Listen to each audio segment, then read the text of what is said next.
पिंपरी-चिंचवडमधील मोशी इमारत दुर्घटना प्रकरणी कंत्राटदार कंपनीच्या अधिकाऱ्याला बेड्या ठोकण्यात आल्यात. अँथोनी लारा रिन्युएबल एनर्जी कंपनीचे प्रकल्प प्रमुख अशोक कुमार गुप्ता अटकेत आहेत. सुरक्षा अधिकारी विजय सपकाळ याचा शोध सुरू आहे. मोशी दुर्घटनेमध्ये 9 निष्पाप नागरिकांचा कामगारांचा मृत्यू झाला होता.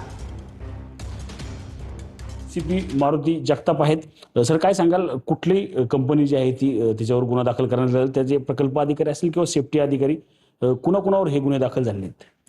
अँटोनी लारा ही कंपनी आहे आणि ह्या कंपनीचे प्रकल्प प्रमुख जे आहेत, प्रोजेक्ट हेड आणि सुरक्षा अधिकारी, या दोघांवर आपण सदोष मनुष्यवधाचा गुन्हा दाखल केलेला आहे. काल MIDC भोसरी पोलीस येथे हा गुन्हा दाखल झालेला आहे. यात अटक कोण कोण करण्यात आलं?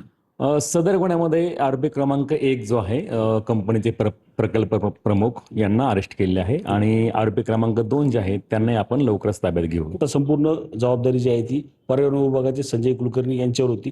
त्यांचं देखील या FIR मध्ये नाव आहे का किंवा ऍड करणार आहे का त्यात? हा तपासाचा भाग आहे. तपासामध्ये ज्या ज्या गोष्टी पुढे येतील त्याप्रमाणे कायदेशीर कारवाई केली जाईल. रणजित जाधव, TV9 मराठी, पिंपरी चिंचवड.